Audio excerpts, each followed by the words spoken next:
Bienvenidos. Hoy vamos a hablar de un tema crucial para entender la economía colombiana, el sistema tributario y cómo afecta a nuestra competitividad. Vamos a tratar las complejidades y las contradicciones de la estructura fiscal del país. Hablaremos de por qué la forma en que el Estado recauda sus recursos no solo es ineficiente, sino que también crea barreras significativas para la inversión y la generación de empleo. Comencemos.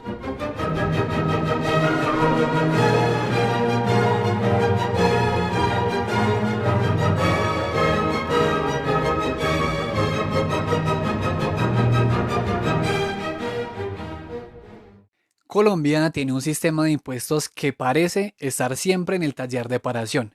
Hemos visto una inestabilidad alarmante, marcada por un gran número de reformas, con tres cambios significativos solo desde el año 2000.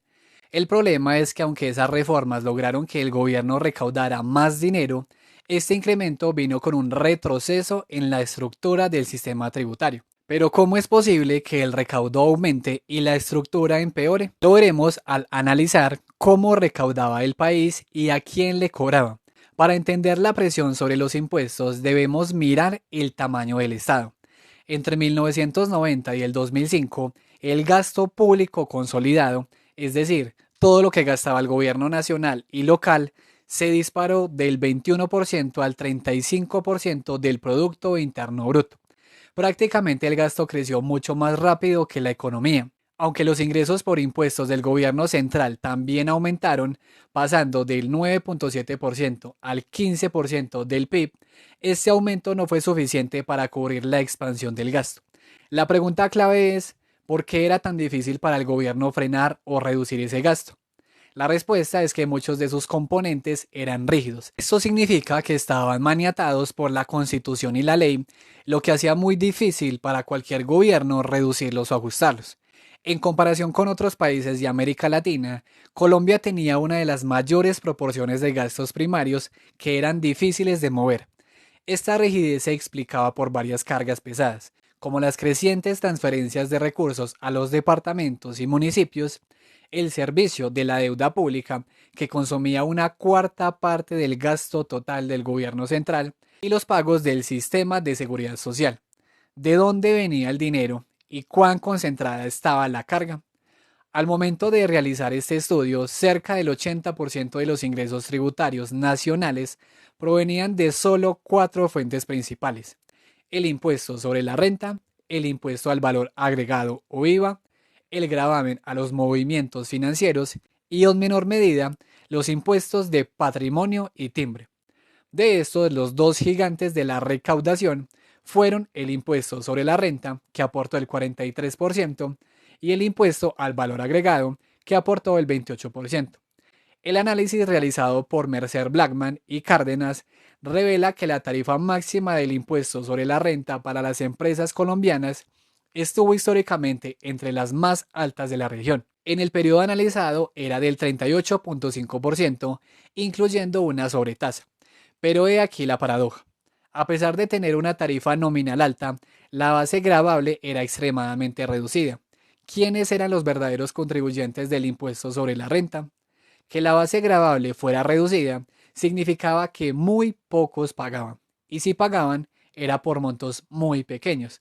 Por ejemplo, solo el 2% de la población económicamente activa, es decir, las personas que trabajan o buscan trabajo, pagaba este impuesto en 2004. El peso de este impuesto recayó casi por completo en las empresas.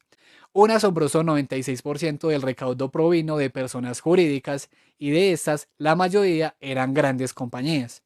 Entre los sectores que más contribuyeron estaban la minería, los servicios financieros y el transporte. Esto subraya una realidad. El impuesto sobre la renta en Colombia fue en la práctica un impuesto a las empresas y a un puñado de grandes contribuyentes. ¿Por qué el impuesto al valor agregado era tan ineficiente? La tasa general del impuesto al valor agregado era del 16%, pero el sistema se complicaba con un excepcional y complejo sistema de hasta 8 tarifas diferentes que iban desde el 2% hasta el 45%. Este laberinto de tarifas era casi único a nivel internacional y fue la fuente de una gran ineficiencia. Al igual que con el impuesto sobre la renta, la base gravable del impuesto al valor agregado era pequeña, debido a la existencia de numerosas exenciones y exclusiones.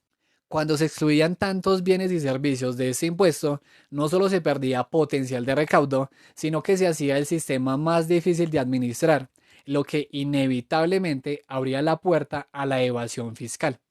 ¿Cuál fue el impuesto local que desincentivó el comercio? Los gobiernos municipales y departamentales también tenían sus propios impuestos. El más importante a nivel local fue el impuesto de industria y comercio, el ICA. Aunque recaudaba una porción significativa de los ingresos municipales, era altamente distorsionador de la actividad productiva. El impuesto de industria y comercio gravaba los ingresos brutos de una empresa sin permitirle reducir los costos y gastos que eran necesarios para operar.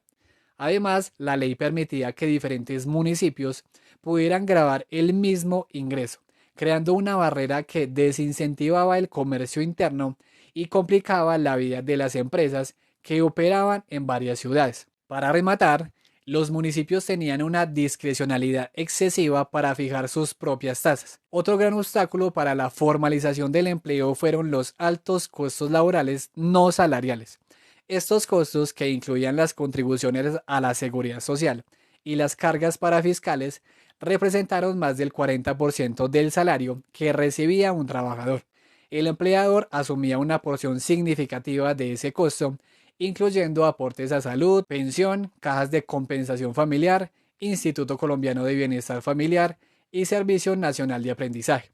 Existía un consenso en que reducir estos altos costos podría dinamizar la demanda de empleo y ser una herramienta clave para combatir la informalidad laboral en el país.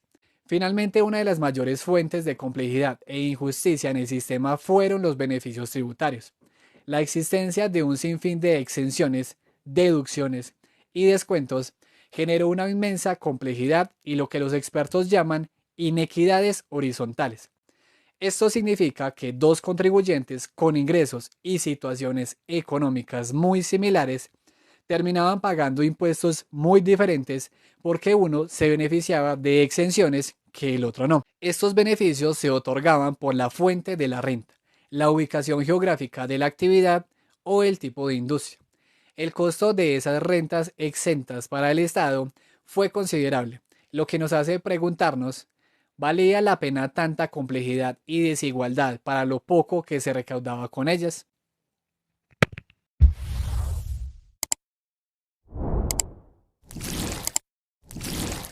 Retomando nuestro análisis del sistema tributario colombiano, una de las preguntas esenciales es cómo se comparaban los impuestos de Colombia con los del resto de América Latina en ese momento.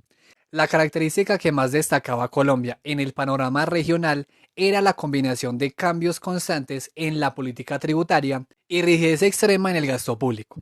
Si miramos el recaudo total por impuestos, Colombia se ubicaba cerca del promedio latinoamericano, lo que significa que en términos de cuánto dinero recogía por impuestos sobre el total de su economía, no estaba lejos de sus vecinos.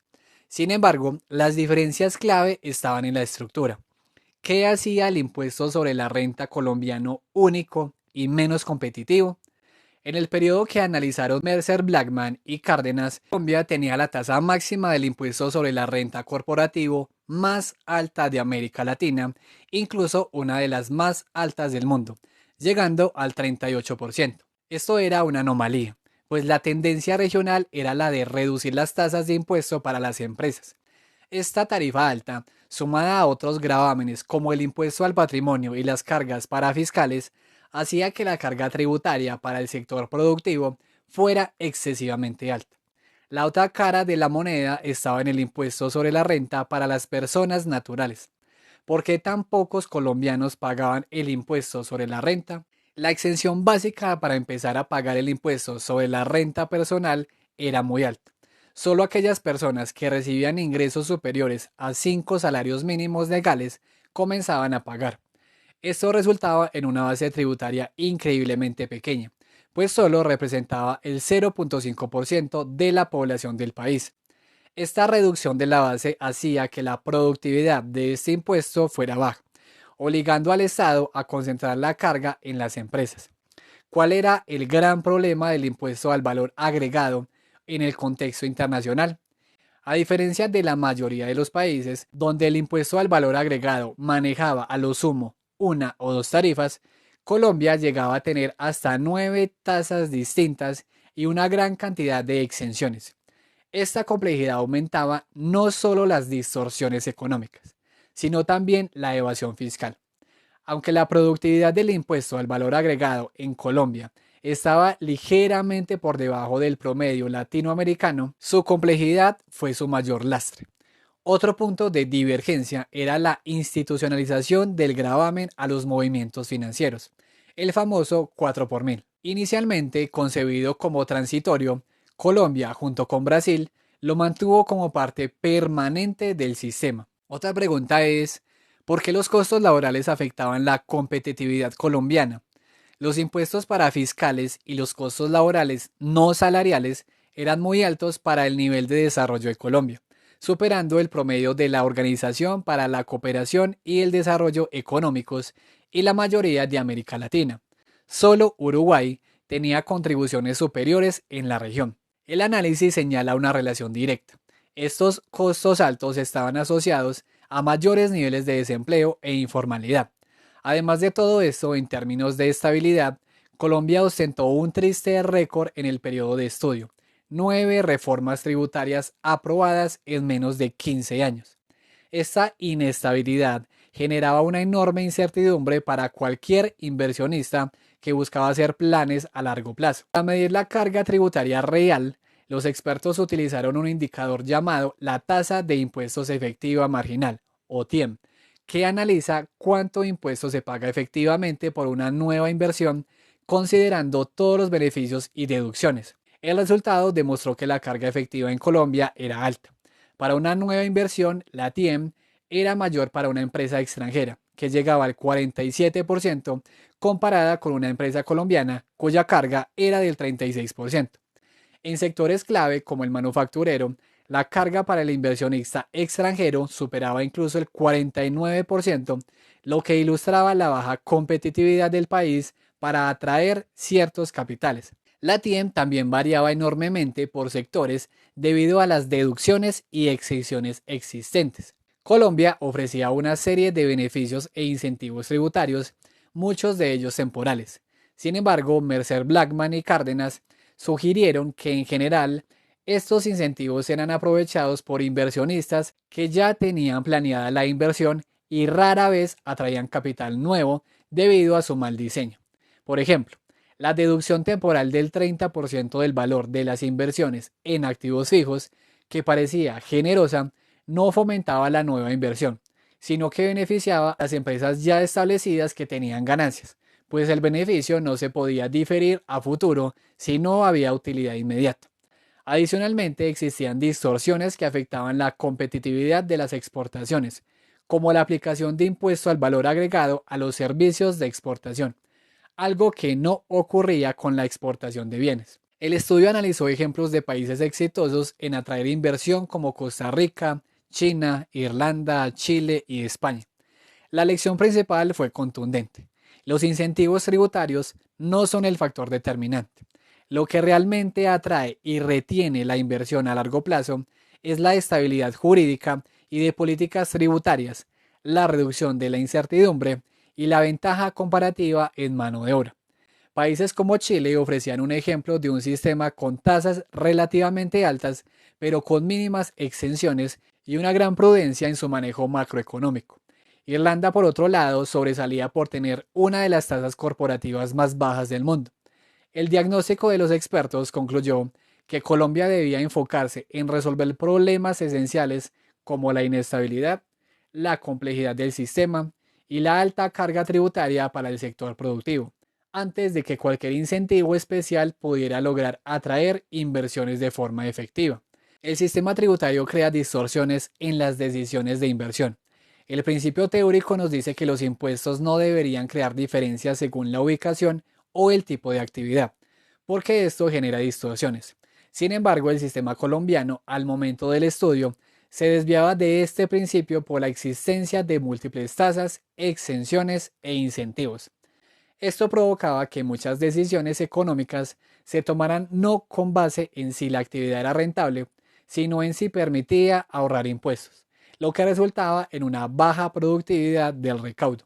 Para el inversionista extranjero, el sistema tributario era un factor de segundo nivel. Solo se consideraba después de que Colombia cumplía con los requisitos fundamentales: tamaño de mercado, ubicación y estabilidad política y macroeconómica. Para medir la carga tributaria real, Mercer, Blackman y Cárdenas utilizaron la tasa de impuestos efectiva marginal o el TIEM, que capturaba el efecto completo del sistema, incluyendo depreciaciones, créditos e impuestos nacionales y locales.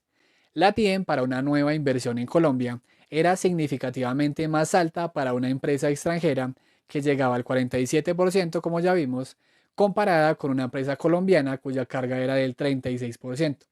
La diferencia radicaba en que las empresas nacionales se beneficiaban de la deducción de intereses y no pagaban impuestos a las remesas. Esta carga era especialmente pesada en la manufactura, donde la TIEM para un inversionista extranjero era el 49%, una cifra que demostraba una clara falta de competitividad en esas áreas. Los incentivos fiscales no funcionaron como se esperaba. En esa época el gobierno ofrecía un incentivo generoso: una deducción temporal del 30% por inversión en maquinaria y equipo. La TIEM se reducía drásticamente para las empresas nacionales que podían aprovecharla. Sin embargo, los expertos señalaron que el diseño de este beneficio tenía un problema. Como no se podía diferir a futuro si la empresa no tenía utilidades inmediatas, no fomentaba la nueva inversión. En la práctica actuaba más como un bono gratis para las empresas ya establecidas y con ganancias. El costo fiscal total de todos estos beneficios y exenciones ascendía a casi el 1% del PIB, una cifra considerable si se compara con todo lo que se recaudaba por impuestos sobre la renta. Las principales barreras que enfrentaban los exportadores estaba, por ejemplo, el impuesto al valor agregado, que presentaba tres grandes problemas. Más allá de su complejidad por las múltiples tasas, existía el llamado impuesto al valor agregado implícito, que buscaba equilibrar la competencia con bienes importados, pero complicaba la estructura. Además, y lo más relevante para la competitividad, era la discriminación en los servicios de exportación. A diferencia de los bienes, los servicios exportados estaban gravados con impuesto al valor agregado e impuesto de industria y comercio si se producían en Colombia.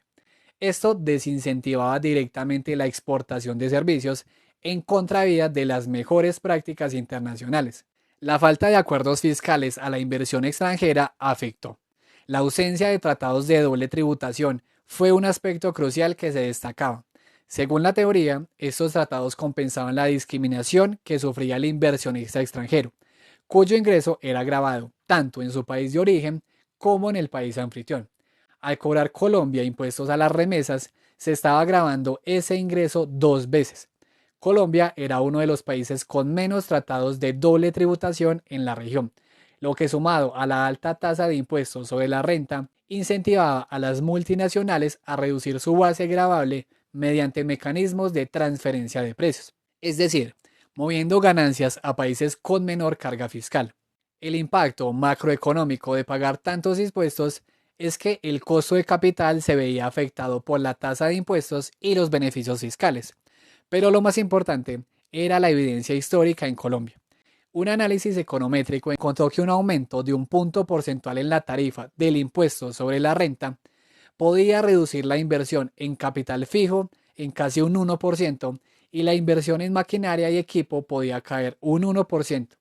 Claramente un mayor impuesto a las empresas actuaba como un freno a la inversión y al crecimiento.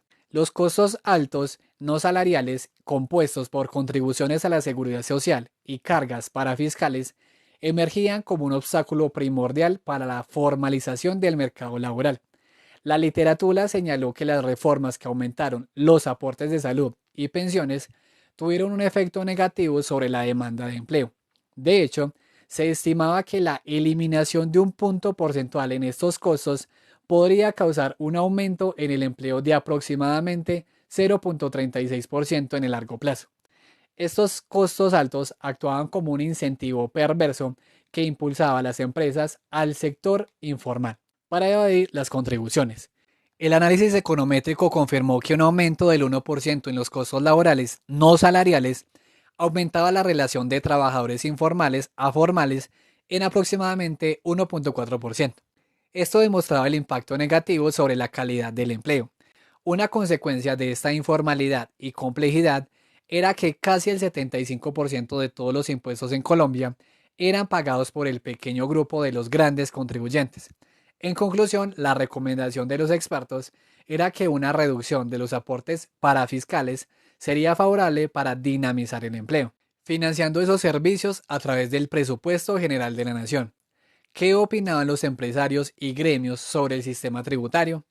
El último capítulo del estudio se centró en la voz de los actores reales de la economía: empresarios, gremios, organizaciones no gubernamentales y sindicatos. Hubo una enorme coincidencia en el diagnóstico y la priorización de los problemas.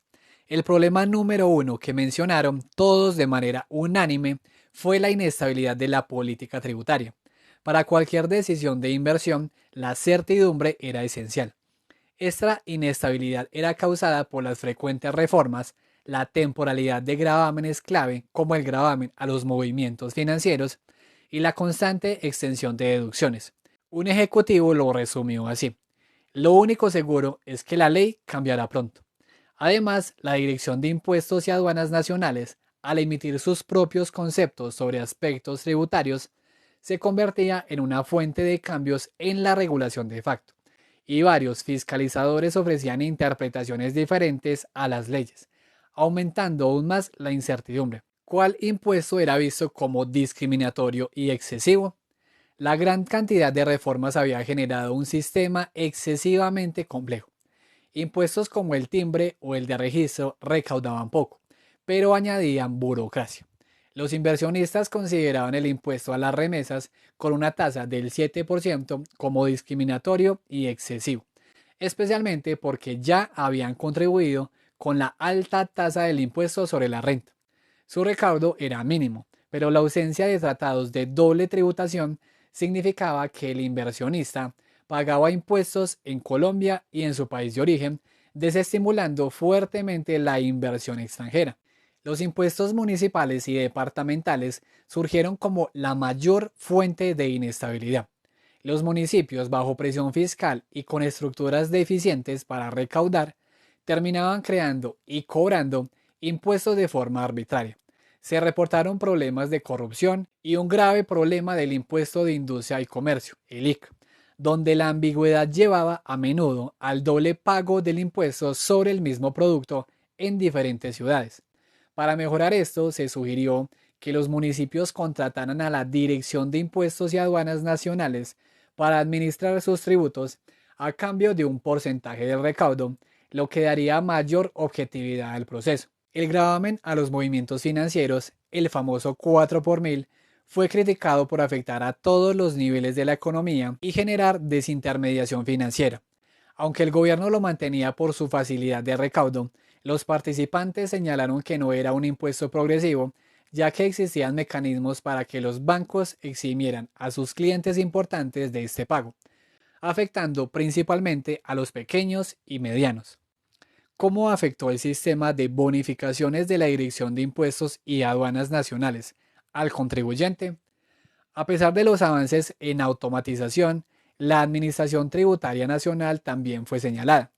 La Dirección de Impuestos y Aduanas Nacionales era la responsable de la interpretación jurídica de las disputas, lo que evitaba la creación de precedentes judiciales. Pero aún el sistema de bonificaciones de la entidad llevaba a un escrutinio detallado y excesivo de los grandes contribuyentes, donde la recompensa era mayor, mientras se ignoraba a la gran masa de pequeños contribuyentes que podían estar evadiendo impuestos e incrementando la informalidad. Los empresarios manifestaron inconformidad con el trato de los agentes de la entidad, que calificaban como agresivo e injusto en los procesos de auditoría. De hecho, se prefería pagar una multa para concluir rápido la auditoría que enfrentarse a un proceso largo. Finalmente, se reportó que muy pocas empresas solicitaban la devolución del impuesto al valor agregado porque el proceso era engorroso y lento, y además podía desencadenar una auditoría exhaustiva. Hemos visto que el sistema tributario colombiano se caracterizó por un principio fundamental: la ineficiencia generada por la complejidad. El diseño fiscal no hizo al país más justo, sino que actuó como un muro que penalizó la formalidad, la inversión y la creación de empleo. Las altas tasas, las exenciones y los impuestos locales arbitrarios son formas de intervencionismo fragmentado que distorsionan las decisiones empresariales, incentivando a invertir donde menos se pagaba impuesto, en lugar de hacerlo donde era más productivo. Lo visto deja una pregunta: ¿un sistema tributario basado en la complejidad y la carga concentrada puede fomentar la libre inversión y la competencia?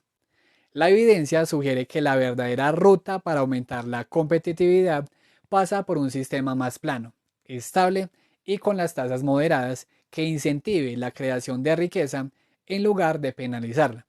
Ahora la pregunta es para ustedes: si tuvieran que eliminar un solo impuesto distorsionador para impulsar el empleo en Colombia, ¿cuál sería? Dejen su respuesta en los comentarios y nos vemos en el próximo video.